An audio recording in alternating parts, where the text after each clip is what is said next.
Hi everyone, today I would like to present our paper, QUEACO, Borrowing Treasures from Weekly Label Behavioral Data for Query Attribute Value Extraction. I'm Danqing Zhang from Amazon Search Query Understanding team. So this is the outline of the presentation today. First, we will give an introduction of the general query attribute value extraction task, and then we'll discuss about the proposed QUEACO framework, and after that, we'll show the experimental result. So first, let's give a brief introduction of the query attribute value extraction task. Query attribute value extraction is a joint task of detecting named entities in the search queries as the diverse surface form attribute values and normalizing them into a canonical form to avoid misspelling abbreviation problems. These two subtasks are typically called named entity recognition as NER and attribute value normalization as AVN. Unfortunately, existing work only focuses on the surface form attribute value extraction based on NER while ignoring the AVN step. However, in the e-commerce domain, extracting these attribute values from queries is critical to a wide variety of product search applications. For example, product retrieval and product ranking, as well as query rewriting. Because query attribute value extraction is critical to many e-commerce applications, and we don't have an ideal solution yet, then let's look at what is the ideal query attribute value extraction pipeline. For example, as shown here, when a user enters the query Michael Todd for women's, we firstly use a NER model to identify the entity type brand for MK, product type for Todd, and audience for women's. These extracted named entities are in the informal surface form of attribute values. However, such an informal surface is not in accordance with the product's index with canonical form attribute values in the formal written style. For example, MK is an abbreviation of the brand Michael Kors, Todd is a hypernym of the product type handbag, and women's contains a spelling error. The misalignment poses tremendous challenges for the product search engine to retrieve relevant product items that users really prefer. Therefore, the AVN module is equally important to transform the surface form for each attribute value into the canonical form. For example, MK to Michael Kors, Todd to handbag, and women's to women. To bridge this gap between the ideal query attribute value extraction pipeline and current research status, this paper proposed a unified query attribute value extraction system that involves both the query NER and query AVN phases. The figure shows an overview of the proposed system QUEACO. At a high level, QUEACO leverages weekly label behavioral data for both the query NER and AVN phases. For query NER, we have the strongly labeled data and the large-scale weak label data for model training.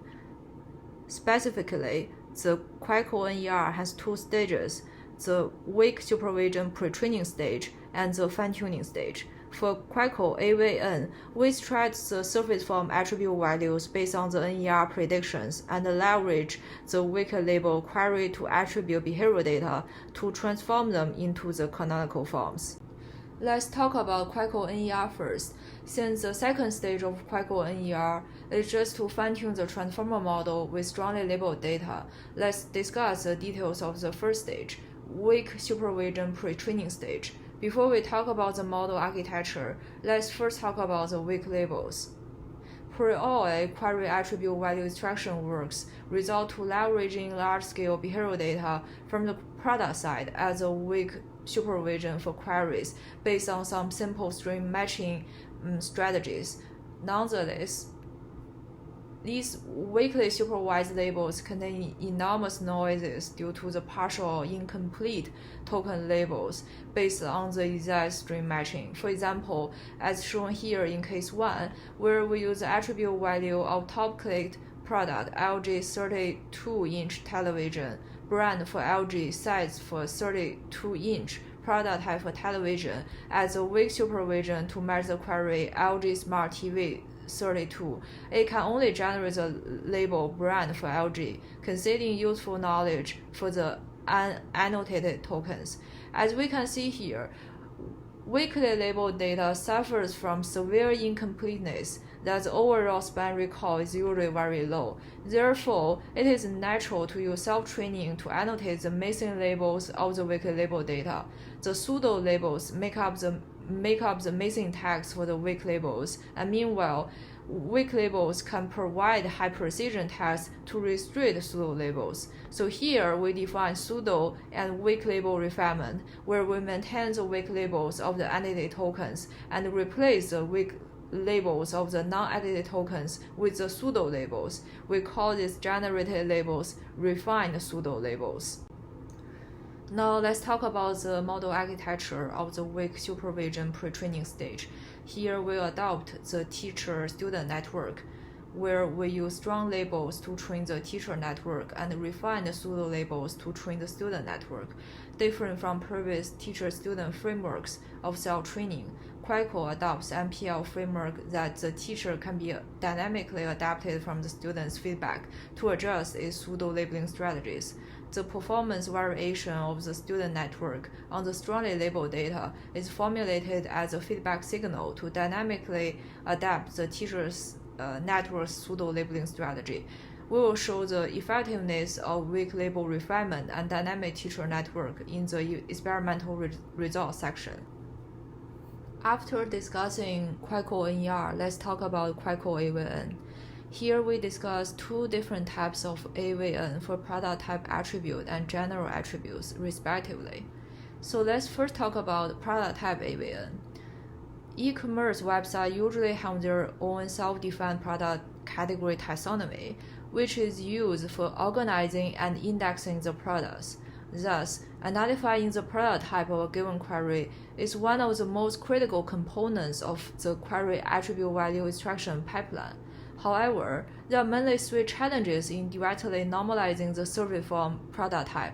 First, some queries do not have explicit form product type, while they are implicitly associated with some product types. For example, as shown in case 2, there is no surface form product type in a movie query Wonder Woman 1984, but the product type of the query is movie. Second, many entity mentions are the hypernyms of product type values. For example, as shown here in case 6, for the query mini pocket detangular brush, a survey form product type detangular brush is a hypernym of its product type hairbrush.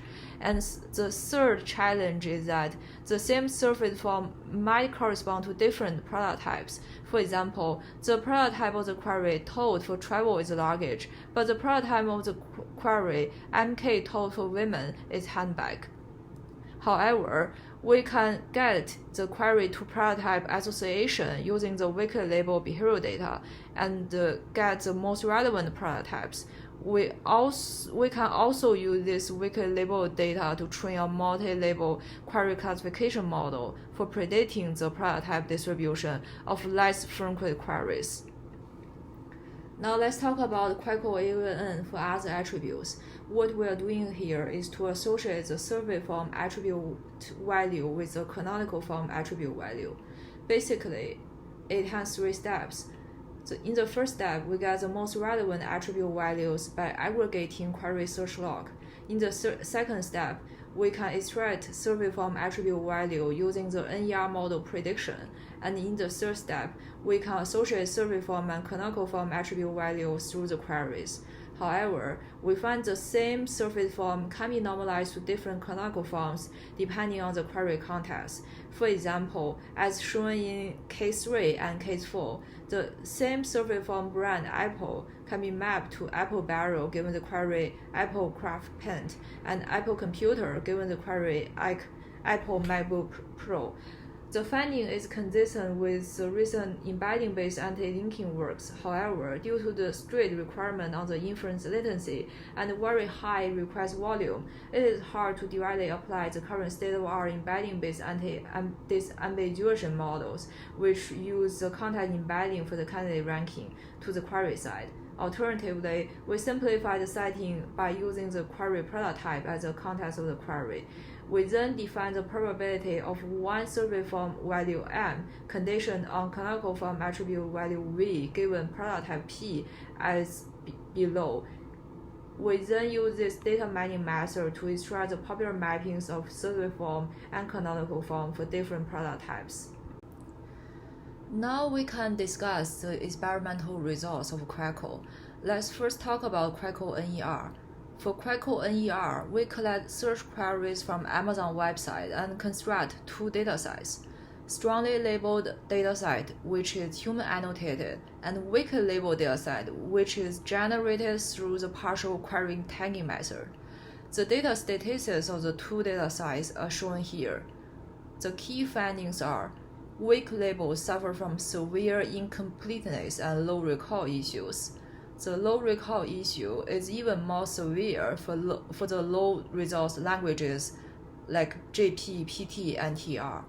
At the same time, the weak labels also suffer from labeling bias, since the overall precision is lower than 80%. To meet the latency constraint, we choose a small transformer model, distill-m-bird, for QUEACO. But here, we also benchmark the distill-m-bird performance with the baseline models in the query attribute value extraction literature. We use the span level macro precision, recall, and F1 score as the evaluation metrics for our experiments. As shown here in the table, the distill-m-bird has better performance than the other non-bird baselines. Furthermore, fine-tuning distill-m-bird with all languages has better performance than training a separate model for each language. Before showing the main results, where we utilize both strongly labeled and weakly labeled data for model training, let's discuss the use of training data for QUEACO query NER model. We benchmark our setting with a baseline in the query NER literature, where only weakly labeled data is available. As we can see from the figure here, the precision and recall of the model trained with the weakly labeled data do not change much when the training data size increases from 10% to 100%. However, both the precision and recall increase dramatically when size of strongly labeled data increases, especially the precision. Secondly, the best precision that weakly labeled data can achieve is around 60%. However, 34K strongly labeled queries can already achieve around 62% precision, and the precision reaches to 72% when treated with 677,000 strongly labeled queries. With only weakly labeled data, the best recall is only around 26%, much lower than that using strongly labeled data. 7,000 strongly labeled data can already achieve around 50% recall. The findings are consistent with the conclusion of Bond that pre-trained language models can easily fit to incomplete weak labels, and this explains why the existing query NER works do not adopt the state-of-the-art pre-trained language model. Now let's show the main results of QUEACO NER. In the first table, we benchmark QUEACO with other baseline methods. As we can see from the table, the first conclusion is that the proposed QUEACO query NER model achieves the state-of-the-art performance. More specifically, we can improve upon the best weakly supervised baseline model by a margin of 0.4% on macro span level F1. QUEACO query NER model with m-bird as a teacher network can further enhance the model performance. Secondly, we also found weak labels improve by 1.09% with respect to the best semi-supervised result, showing the weak labels have useful information if utilized effectively. The second table compares the span F1 between the baseline distill-m-bird model and the QUEACO query NER model for each language. We can observe consistent performance improvement for the high results languages. On the other hand, we observe performance drop for those low results languages with few or no weakly supervised data. PT is also a low results language, but observes significant performance improvement because we have more than 100,000 weekly supervised training data for PT. We believe we can further improve the performance of those low results languages if more weekly supervised data is collected. Our results obviously demonstrate the effectiveness of our proposed QUEACO query NER model. We also did the ablation study of QUEACO. We removed some component of QUEACO, for example, student feedback, noise, weak labels, or the final fine-tuning stage. As shown here in the table, we find the final fine-tuning is essential to QUEACO NER model performance, and all components from QUEACO, including student feedback, random Gaussian noise to the bird embedding, and the pseudo-weak label refinement, are effective. After discussing QUEACO NER, now let's talk about QUEACO AVN, and let's first discuss the prototype AVN.